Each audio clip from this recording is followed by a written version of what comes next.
प्यारे बच्चों नमस्कार। आज की इस वीडियो में हम कक्षा 10वीं गणित का पहला अध्याय वास्तविक संख्याएं के कुछ बेसिक कॉन्सेप्ट और कुछ एग्जाम्पल को समझेंगे। सबसे पहले हमने जो पिछली कक्षाओं में संख्या पद्धति के बारे में पढ़ा है, कक्षा 9वीं में हमने संख्या पद्धति के बारे में पढ़ा है। उसमें हमने विभिन्न प्रकार की संख्याएं पढ़ी थी, जैसे प्राकृत संख्या, पूर्ण संख्या। तो एक बार हम उसका रिवाइज कर लेते हैं। प्राकृत संख्या क्या होती है, जिसको इंग्लिश में बोला जाता है नेचुरल नंबर। गिनती की जो संख्या होती है वो प्राकृत संख्या कहलाती है और इन्हें कैसे प्रदर्शित किया जाता है, एन से। और एन में क्या क्या होगा, 1 2 3 4 5 एंड सो ऑन, कहाँ तक, अनंत तक। मतलब ये जो गिनती के नंबर है, इनको सीधी सी बात है कौन से नंबर बोला जाएगा, नेचुरल नंबर यानी प्राकृत संख्या है। दूसरी संख्या हमने पढ़ी थी पूर्ण संख्या, जिसको बोला जाता है होल नंबर। प्राकृत संख्याओं के समूह में शून्य और मिला दिया जाए तो हमें पूर्ण संख्याओं का समूह प्राप्त होता है। और पूर्ण संख्याओं के समूह को हम कैसे रिप्रेजेंट करते हैं, W से। अगर ये नेचुरल नंबर का ग्रुप है, इस पूरे ग्रुप में हम 0 और ऐड कर लें तो जो नया समूह बनेगा वो समूह कहलाएगा आपके पूर्ण संख्याओं का समूह। थर्ड नंबर हमने देखा था पूर्णांक संख्या, जिसको बोला जाता है इंटीजर। पूर्ण संख्याओं के समूह में अगर हम क्या करें कि नेगेटिव और मिला लें। पूर्ण संख्याओं के समूह में यदि प्राकृत संख्याओं के ऋणात्मक अंक यानी माइनस वाले, ये नेचुरल नंबर तो है ही सही, इनके सामने माइनस लगा के मिला ले तो हमें पूर्णांकों का समूह प्राप्त होता है। पूर्णांकों को हम कैसे, I या Z से रिप्रेजेंट करते हैं। तो पूर्णांकों में क्या क्या होगा, -4 -3 -2 -1 0 1 2 3 4 और कहाँ तक, इन्फिनिटी तक। ये सारे के सारे नंबर किस में आते हैं, पूर्णांकों में। पूर्णांक दो टाइप के होते हैं, एक तो धनात्मक पूर्णांक और एक और कौन सा, ऋणात्मक। तो 0 से बड़े जो पूर्णांक होंगे उन सभी को कौन से पूर्णांक बोला जाएगा, धनात्मक। और 0 से छोटे पूर्णांक है उनको ऋणात्मक, जैसे 1 2 3 4। ये सारे के सारे कौन से इंटीजर है, ये पॉजिटिव इंटीजर है। और ये 0 से छोटे वाले जितने भी नंबर है, -1 -2 -3, ये सारे के सारे नेगेटिव इंटीजर है यानी ऋणात्मक पूर्णांक है। नेक्स्ट हमने पढ़ा था परिमेय संख्या, जिनको बोला जाता है रेशनल नंबर। जो संख्या p/q के रूप में लिखी जा सके और जहां p और q क्या हो, एक पूर्णांक हो, p/q या a/b के रूप में लिखी जा सके और p और q पूर्णांक हो और q किसके बराबर नहीं होना चाहिए, 0। वे सारी संख्या कौन सी संख्या होती है, परिमेय संख्या। फॉर एग्जाम्पल 1/2, ये 3, इसके अपोन में कुछ नहीं तो 1 है। 0 भी एक परिमेय संख्या है क्योंकि इसके अपोन में कुछ नहीं, तो क्या लिख सकते हैं आप, यानी जो p/q के फॉर्म में रिप्रेजेंट की जा सके उसको हम कौन सी संख्या बोलते हैं, परिमेय संख्या। और ये इसका जो हर है वो 0 नहीं होना चाहिए, नहीं नीचे 0 नहीं होना चाहिए, ऊपर होगा तो चलेगा। अब परिमेय संख्याओं की वैसे इतनी सी डेफिनेशन काफ़ी नहीं है, तो प्रॉपर डेफिनेशन है, हम और अच्छे से इसमें अध्ययन करें कौन कौन सी संख्या को हम परिमेय संख्या कहते हैं। थोड़ा हम देखते हैं कि जो संख्या पूर्ण वर्ग संख्या होगी, यानी जो रूट में से पूरी तरीके से बाहर आ जाएगी। जैसे रूट में मैंने लिखा 49, अगर ये रूट में से बाहर आ गया तो इसको हम बोलेंगे कौन सी संख्या है, परिमेय संख्या है। तो रूट में 49 है तो क्या बाहर आता है, 7। क्यों, क्योंकि 7 का स्क्वायर होता है 49, तो 7 पूरी तरीके से बाहर आ गया। क्योंकि अगर आप इसके फैक्टर करोगे तो आएगा 7 × 7 और ये जोड़ा बनेगा और पूरा बाहर आ जाएगा। इसलिए रूट में 49 कौन सा नंबर है, एक परिमेय संख्या है। रूट में 25 परिमेय क्या अपरिमेय, आप बताओ। ये भी एक परिमेय संख्या है। क्यों, क्योंकि यहाँ से 5 बार आ जाएगा। लेकिन रूट में 24 ये परिमेय संख्या नहीं। आप इसके गुणनखंड करोगे तो क्या आएगा, ये 2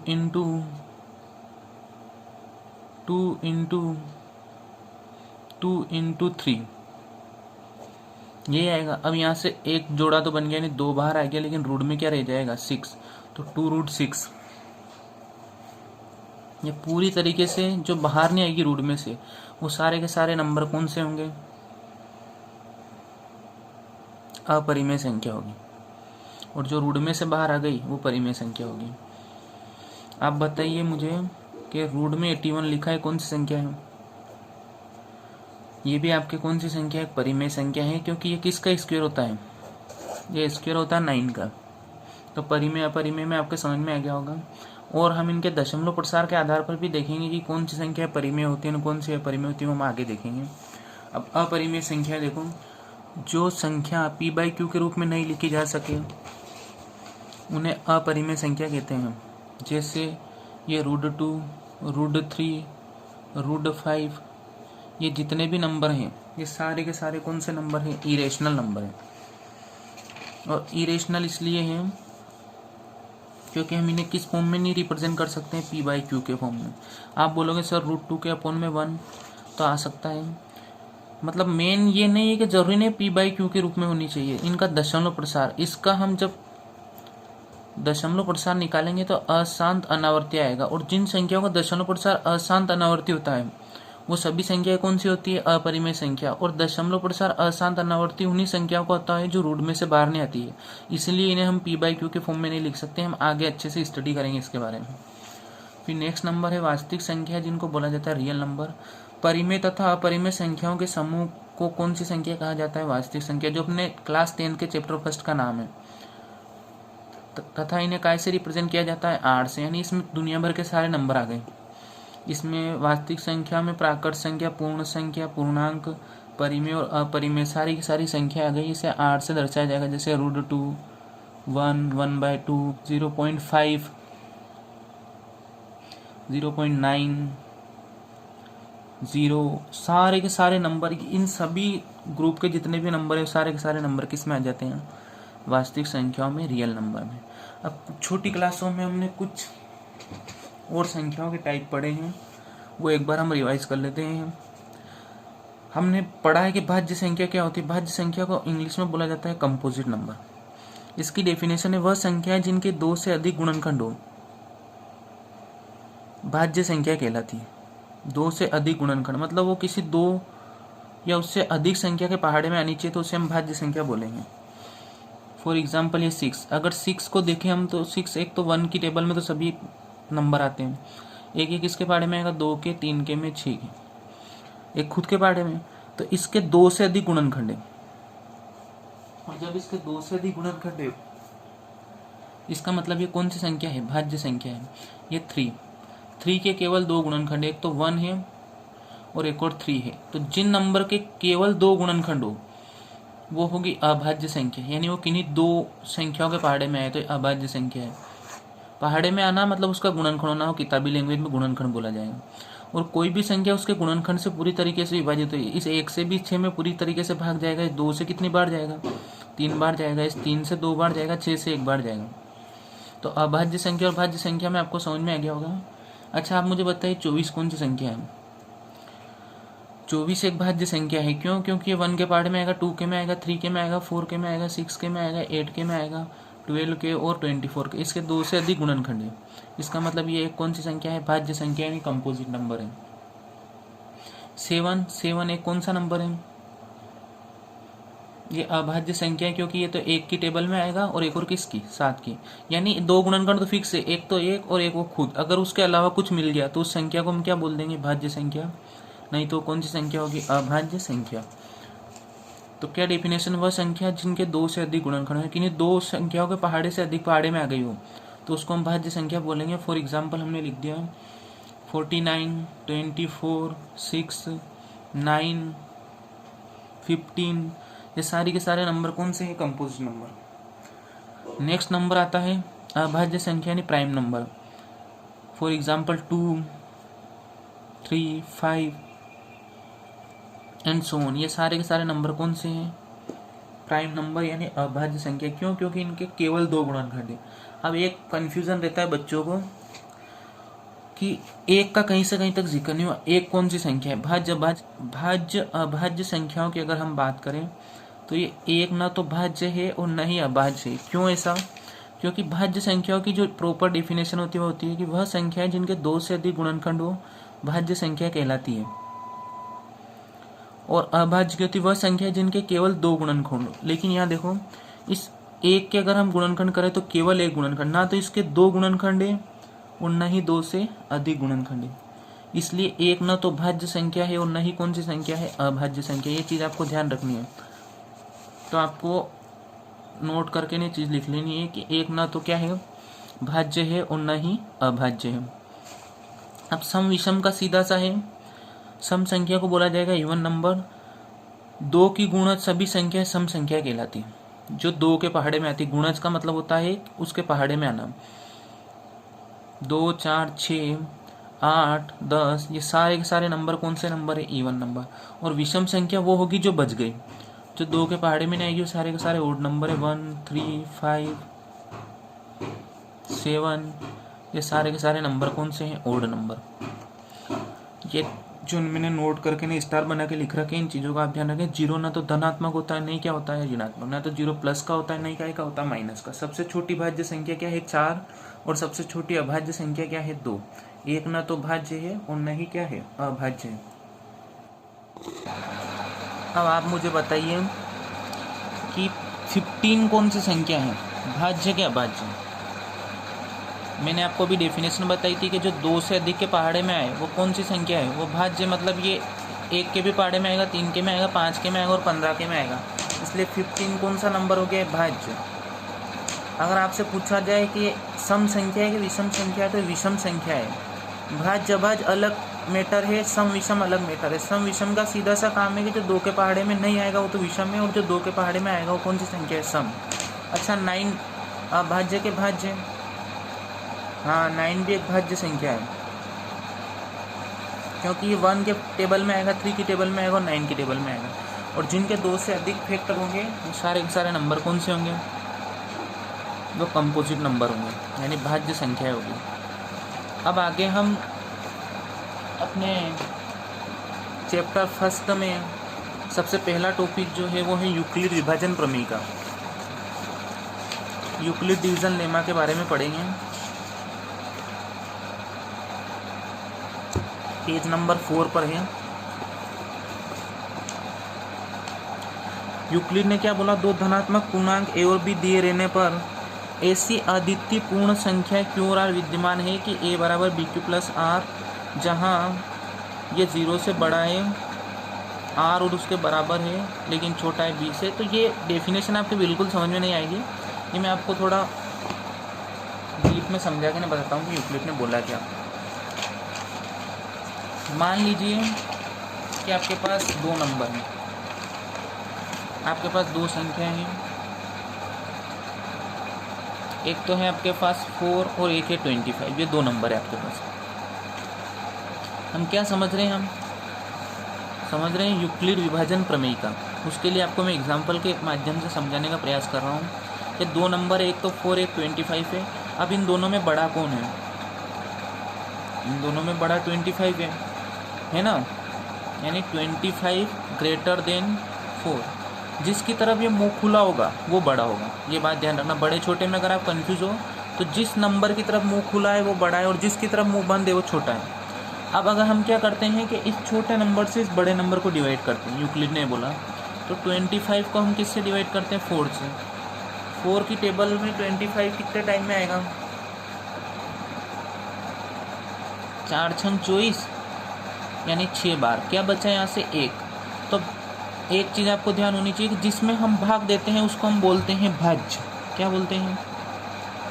जिसमें भाग देते हैं उसको बोलते हैं भाज्य, और जिससे भाग देते हैं उसको बोलते हैं भाजक। और जो यहाँ आएगा उसको बोलेंगे हम शेषफल, और इसको क्या बोलेंगे? ये है भागफल। अब शेषफल को इंग्लिश में बोलते हैं रिमाइंडर। क्या बोलते हैं? और इसको बोलते हैं क्वोशिएंट। भागफल को बोलते हैं क्वोशिएंट। भाज्य को बोलेंगे डिविडेंड और भाजक को बोलेंगे डिवाइजर। अब आपको इसमें ध्यान रखना है, शेषफल को हम आर से रिप्रेजेंट करेंगे और भागफल को कैसे? क्यू से। तो यूक्लिड ने क्या बोला कि भाज्य बराबर होता है भाजक गुणित भागफल प्लस शेषफल। ये 9th में देखा होगा फॉर्मूला आपने, यूक्लिड ने दिया। भाज्य किसके बराबर होता है? भाज्य गुणित भागफल प्लस शेषफल। देखते सही बोला कि नहीं बोला? भाज्य कितना था आपके? 25। तो यहाँ मैं अगर लिखता हूँ 25 बराबर भाजक और भागफल का गुणा कर लो, जिससे भाग दिया और जो भागफल आया 4 गुणित 6 4 इंटू 6 और प्लस क्या जोड़ दो शेषफल, तो ये दोनों इक्वल होंगे। देखिए आप 25 बराबर 4 का गुणा 6 में 4 छंग 24 और 1 25। तो ये है यूक्लिड विभाजन प्रमेय का, ये आपके समझ में आ गई होगी। अब इसी को हम किताबी लैंग्वेज में समझते हैं कि यूक्लिड ने क्या कहा, दो धनात्मक पूर्णांक ए और बी दिए रहने पर जो हमने नंबर लिए, उन्होंने बोला कि इन नंबर की जगह कुछ भी नंबर हो उनको हम कैसे रिप्रेजेंट कर रहे हैं, ए और बी। ये यूक्लिड ने बोला। दो धनात्मक पूर्णांक यानी प्लस वालों की बात हो रही है, ए और बी दिए रहने पर ए से अद्वितीय मतलब उनके अलावा कोई भी संख्या नहीं होगी। जैसे यहाँ हमें एक मिला था, यहाँ एक ही मिल सकता था, इसके अलावा कुछ भी नहीं मिल सकता था शेषफल में, इस सवाल के लिए, है ना। ए से अद्वितीय पूर्ण संख्या क्यू और आर विद्यमान है कि ए बराबर क्या होगा, बी क्यू प्लस आर। अब देखिए आप, हमारे पास दो नंबर है ए और बी। अगर मान लीजिए कि ये ए बड़ा है किससे, बी से, और हम क्या करते हैं, इस बी से इस ए को क्या करते हैं, डिवाइड करते हैं। सेम यही प्रोसेस है, अब ए बी सी डी में समझ रहे हैं उस प्रमेय को अपन। तो ये दो नंबर है कोई भी, अब हम पता है कि एक नंबर से हम जब दूसरे नंबर को डिवाइड करते हैं तो हमें एक शेषफल प्राप्त होता है जिसको हम कैसे रिप्रेजेंट करेंगे, आर से, और एक भागफल प्राप्त होता है जिसको हम कैसे दर्शाएंगे, क्यू से। तो यूक्लिड ने क्या बोला था, देखो कि भाज्य बराबर क्या होता है, भाज्य गुणित भागफल प्लस शेषफल। तो भाज्य कौन है, जिसमें हम भाग दे रहे हैं ए में, तो ये तो आपका हो गया भाज्य गुणित भागफल बी इंटू क्यू, यह आ जाएगा बी क्यू और प्लस आर। ये यूक्लिड की शर्त थी कि ए बराबर क्या होता है, बी क्यू प्लस आर। और फिर एक और कंडीशन बोली है उन्होंने कि ये जो शेषफल होगा ये हमेशा जीरो से क्या होगा, बड़ा। जब भी आप किसी नंबर को किसी नंबर से भाग देंगे तो शेषफल जीरो से बड़ा हो सकता है या जीरो के बराबर यानी जीरो आ सकता है, लेकिन छोटा होगा हमेशा किससे, बी से। बी यानी किससे, भाजक से। देखिए आप यहाँ हमने इस नंबर से इस नंबर को किया डिवाइड, तो शेषफल जो आया आपके वो या तो जीरो आया या जीरो से बड़ा आ सकता है। जैसे यहाँ कभी कभी जीरो भी आ सकता है, जीरो से बड़ा आ सकता है, लेकिन हमेशा छोटा किससे आएगा, इस भाजक से। इससे जिससे भी आप भाग दो, मान लो 25 से भाग दोगे तो यहाँ उससे छोटा ही आएगा, कुछ भी आओ। बात समझ में आ रही होगी आपको। जीरो से बड़ा मतलब कभी भी नेगेटिव, शेषफल कभी नेगेटिव नहीं आता कि यहाँ माइनस का 2 बच गया या माइनस का 3 बच गया, तो शेषफल कभी भी जीरो से छोटा नहीं होगा, जीरो से बड़ा होगा या फिर क्या आ जाएगा, जीरो आ जाएगा। जैसे ये 4 और ये 24, तो हम 4 छंग 24, यहाँ क्या आ गया, जीरो। ये शेषफल जीरो आ सकता है, ये कंडीशन है स्पेशल की, या तो जीरो आ जाएगा या जीरो से बड़ा आ जाएगा, लेकिन छोटा होगा हमेशा किससे, बी से, मतलब जिससे हम भाग दे रहे हैं इससे। ये बी का काम कर रहा है अपने भी, तो इससे छोटा ही आएगा। ये कंडीशन बताइए यूक्लिड ने। आपके ये यूक्लिड विभाजन प्रमेय का आप नोट कर लें। दो धनात्मक पूर्णांक ए और बी दिए रहने पर ए से अद्वितीय पूर्ण संख्या क्यू और आर विद्यमान है कि ए बराबर क्या हो, बी क्यू प्लस आर, और ये जो आर है ये जीरो से बड़ा है और उसके बराबर है लेकिन छोटा होगा बी से, यानी कि इससे भाजक से। इसके बाद हम पढ़ेंगे एल्गोरिदम शब्द क्या होता है। यूक्लिड विभाजन प्रमेय का और यूक्लिड विभाजन एल्गोरिदम ये दोनों एक ही चीज़ है। एल्गोरिदम सुपरिभाषित चरणों की एक श्रृंखला होती है, यानी एक सीरीज होती है जो किसी विशेष प्रकार की समस्या को हल करने की क्या प्रदान करता है, एक विधि प्रदान करता है। अब ये कौन सी समस्या को हम यूक्लिड विभाजन प्रमेयिका की मदद से दो संख्याओं का एचसीएफ और एलसीएम ज्ञात करना सीखेंगे, और उसमें जो स्टेप आएगी यानी जो भी सीरीज आएगी उन सबको क्या नाम दिया जाएगा, एल्गोरिदम। देखिए आप किस टाइप से हम एचसीएफ और एलसीएम निकालेंगे दो संख्याओं का यूक्लिड विभाजन। यूक्लिड विभाजन एल्गोरिदम और यूक्लिड विभाजन प्रमेयिका की मदद से हम दो संख्याओं का एचसीएफ ज्ञात करना सीखेंगे। मान लीजिए आपके पास ये दो नंबर है 420 और 130, ये दो नंबर है। अब आपको इन दोनों का एचसीएफ फाइंड करना है। देखो कौन किससे बड़ा है, ये इससे बड़ा है। क्या करेंगे हम, डिवाइड करना है सीधा सा। 420 में 130 से डिवाइड करेंगे। अब आप 130 का गुणा करो कि 420 आ जाए, तो 130 का अगर हम 3 बार 130 का अपन 3 में गुणा करते हैं तो आएगा 0, 3 3 9 3 1 3 यानी 390। तो यहाँ लिखेंगे 390 कितनी बार में है, 3 बार में। क्या बच रहा है यहाँ से, 0 3 और 0 यानी 30 बच रहा है। अब यहाँ शेषफल आपका 0 आया, क्या शेषफल 0 नहीं आया, शेषफल क्या आया, 30। और एचसीएफ ज्ञात करने की प्रोसेस में ये होगा कि जब तक शेषफल 0 नहीं आए आपको क्या करना है, जो भाज्य है उसको भाजक बनाना है। यानी यहाँ आपको ये 130 का उतारना है, ये नीचे आ रहा है समझ में। और अब क्या करना है, इस 130 से जो आपका 130 है इसमें कैसे डिवाइड होगा 30 का। अब 30 का पहाड़ा बोलो आपकी 130 आ जाए आपके, 4 बार में 120 आएगा, तो 4 बार में आ जाएगा आपका 120। फिर क्या बच रहा है यहाँ पर, यहाँ 0 1 और ये 0, शेषफल 0 आया क्या। जब शेषफल 0 नहीं आया तो अभी आपने किससे भाग दिया था उसको फिर से नीचे लिखना पड़ेगा, इधर 30 को इधर लिख दो और 10 से इसको डिवाइड करो, 10 या 30 3 बार में। यहाँ शेषफल क्या आ गया 0, और जब शेषफल 0 आ जाएगा तो ये जो प्रोसेस है यानी जो स्टेप्स है ये ख़त्म हो जाएगी, और आपका जो इन दोनों नंबर का HCF होगा वो क्या होगा 10 होगा। आ गया समझ में। जिससे भाग देने पर आखिरी में शेषफल 0 आ जाए वही इन दोनों नंबर का HCF होगा। ये आपके क्वेश्चन रहेंगे एक्सरसाइज 1.1 में। तो एक एग्जाम्पल के माध्यम से मैंने आपको समझा दिया। अब स्टेप्स कैसे लिखते हैं यूक्लिड विभाजन एल्गोरिथम की हेल्प से, कि उसने बोला था कि भाज्य किसके बराबर होता है, भाज्य बराबर होता है भाजक गुणित भागफल प्लस शेषफल। तो भाज्य कौन था सबसे पहले 420 बराबर भाज्य क्या था 130 गुणित भागफल क्या आया था 3 प्लस शेषफल क्या आया था 30, और यहाँ आर किसके बराबर नहीं आया था 0 के। ये जितनी भी स्टेप लिख रहे हैं ये एल्गोरिदम बोला जाएगा, यूक्लिड विभाजन एल्गोरिदम। फिर भाज्य क्या था आपके 130 और भाज्य क्या था 30 और भागफल क्या था 4, शेषफल आया था 10, और यहाँ पर भी आर किसके बराबर नहीं है 0 के। फिर आपके भाज्य क्या हो गया था 30, भाज्य क्या था 10 गुणित 3 प्लस आर, मतलब R is equal to plus 0, और यहाँ आर किसके बराबर आ गया था 0। लास्ट टाइम लिख दें क्योंकि अंतिम भाजक 10 है जिससे भाग देने पर शेषफल 0 आ रहा है, इसलिए 420 और 130 का जो HCF है वो कितना है 10। अब देख लो एक बार HCF और LCM की फुल फॉर्म देख लेते हैं हम कि HCF का मतलब और LCM का मतलब क्या होता है। HCF को बोला जाता है हाईएस्ट कॉमन फैक्टर, और LCM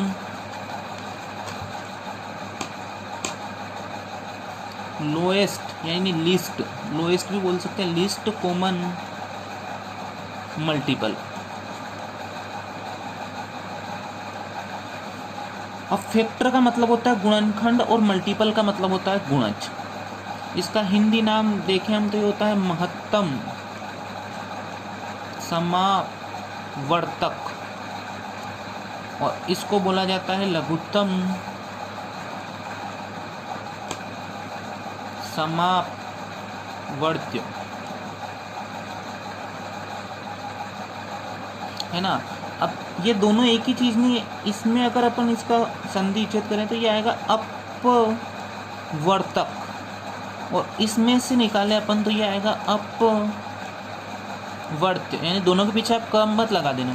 अपवर्त्य का मतलब होता है गुणज यानी पहाड़े में आना की संख्या, और अपवर्तक का मतलब होता है गुणनखंड, गुणनखंड। तो HCF का मतलब हाईएस्ट मतलब सबसे बड़ा, दो संख्याओं में सबसे बड़ा और कॉमन गुणनखंड जो होगा उसको HCF बोला जाता है, और लोएस्ट मतलब सबसे छोटा कॉमन गुणज। फॉर एग्जांपल ये हमने दो नंबर लिए 6 और एक 12, अगर हमें LCM निकालना है तो हम इनके क्या लिखेंगे गुणज लिखेंगे। गुणज लिख लो 6 एकम 6, 6 दूनी 12, पहाड़ा लिखना है ऐसे, 6 3 18 ऐसे चल रहा है, ऐसे 12 एकम 12, 12 दूनी 24। अब आप देखिए LCM की शर्त क्या होती है, लोएस्ट कॉमन मल्टीपल, सबसे छोटा कॉमन गुणज। तो सबसे छोटा ये गुणज दोनों में सबसे छोटा कॉमन गुणज कौन है 12 12, अच्छा 6 के पहाड़े में भी 24 आएगा, लेकिन सबसे छोटे की बात हो रही है तो इन दोनों में सबसे छोटा कॉमन मल्टीपल है 12, यानी इन दोनों नंबर का LCM क्या होगा 12 होगा। आ गया समझ में। मतलब आपको जब LCM निकालना है तो आप किसकी बात करते हैं गुणज की, और जब HCF निकालना है तो गुणनखंड। अब HCF निकाल के ना देख लेते हैं हम।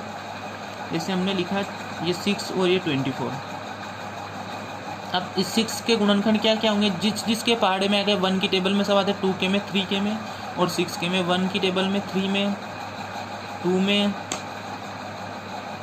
4 में, 6 में, 8 में, 12 में और 24 में। अब देखो इनमें कॉमन और सबसे बड़ा गुणनखंड कौन है, दोनों नंबर में कॉमन और सबसे बड़ा गुणनखंड है 6, तो इन दोनों नंबर का HCF क्या होता है 6। इसको महत्तम समापवर्तक इसलिए बोला जाता है क्योंकि इस 6 से इन दोनों नंबर को डिवाइड करने के बाद में डिवाइड करने की जरूरत नहीं पड़ेगी। जैसे कि आपके लिखा है 6/24, इसको सरलतम रूप में लिखना है, तो इसको आप 2 से अगर डिवाइड करोगे तो 2 3 6 और फिर 12 आएगा, यानी 3/12 आएगा।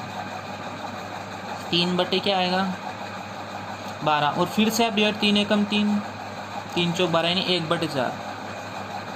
अब आपने 2 से डिवाइड किया और 2 से डिवाइड करने पर इसका सरलतम रूप नहीं आया। क्यों नहीं आया, क्योंकि 2 इनका HCF नहीं था। अगर आप इनके HCF से डायरेक्ट डिवाइड करते तो आपको सेकेंड टाइम डिवाइड करने की जरूरत नहीं पड़ती। इससे HCF से आप डिवाइड करोगे तो आ जाएगा, इनका HCF क्या आया था 6 एकम 6 और 6 चौक 24, बस ये सरलतम रूप है। तो HCF आपके कॉम्पिटिशन एग्जाम की लेवल से HCF LCM कॉम्पिटिशन एग्जाम में बहुत सारे क्वेश्चन पूछे जाते हैं। आई होप आपके समझ में आ गया होगा। आप हमारे वीडियो को लाइक करें, शेयर करें और चैनल को सब्सक्राइब करें। धन्यवाद।